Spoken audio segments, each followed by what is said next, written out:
Hi everybody. I didn't forget to make the video. I was hoping because they finished the closing statement and then they started jury deliberation. And they've been deliberating for just over 2 hours and like 15 minutes.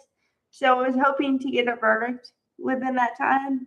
And then I was going to give you everything I had at the same time. But we don't have a verdict. And I really don't think that we're going to have a verdict today. I really think we're going to have one tomorrow because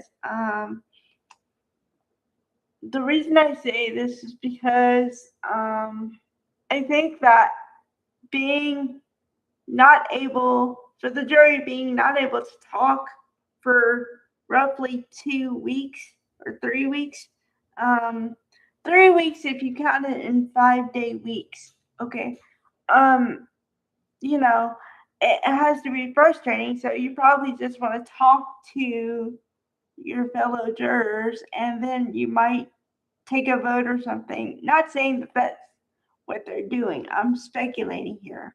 And from this point on, it's going to be a little bit of speculation because unless we are able to go into the jury deliberation room, which most of the time we are not, then everything I say is speculation. So from this point.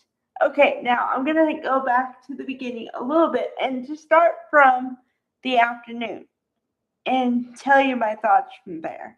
Okay? Okay, so I ended with Lewis decided to make the closing argument.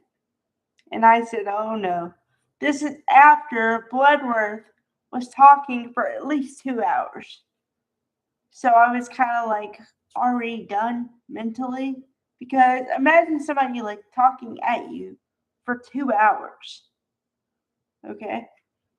And then you have somebody whose voice grates and you have to listen to it for as long as she talks, knowing there's not going to be a limit.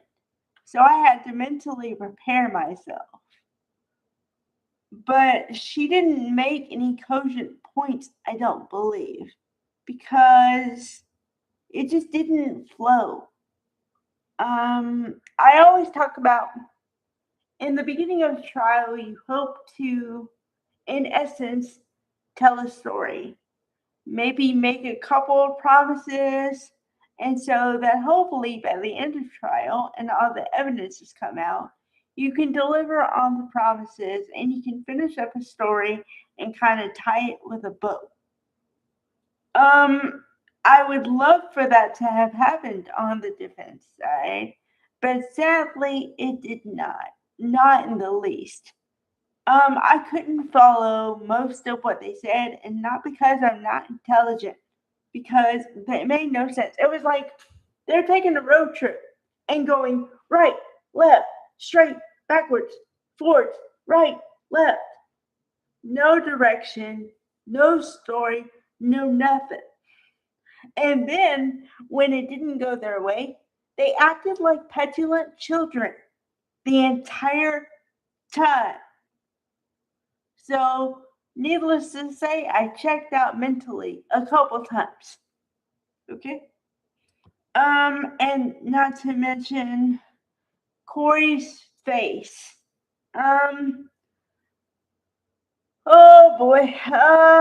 Well, I'm gonna be honest here.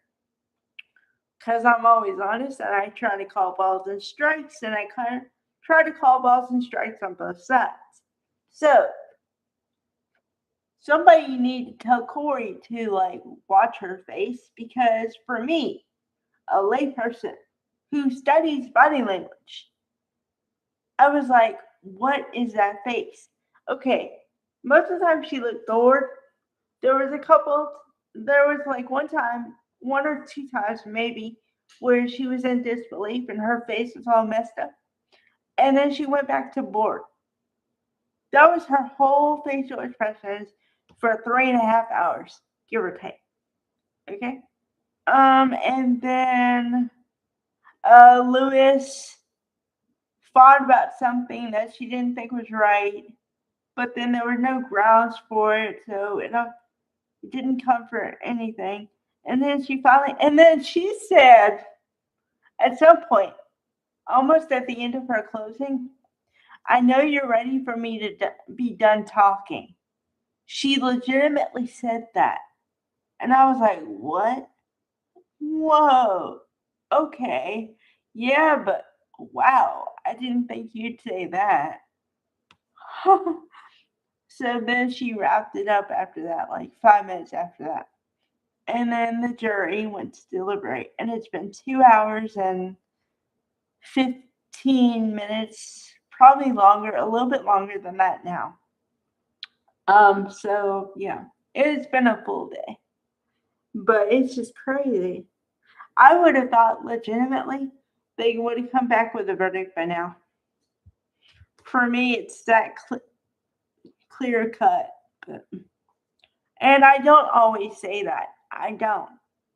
I mean, there have been a couple times where I'm like, okay, this might go this way or the other way. I don't know. And there have been a couple times I've been totally surprised and say I didn't see that one coming. The I'll give you some examples. Okay. For the one that was I was in total disbelief was the Alec Baldwin trial.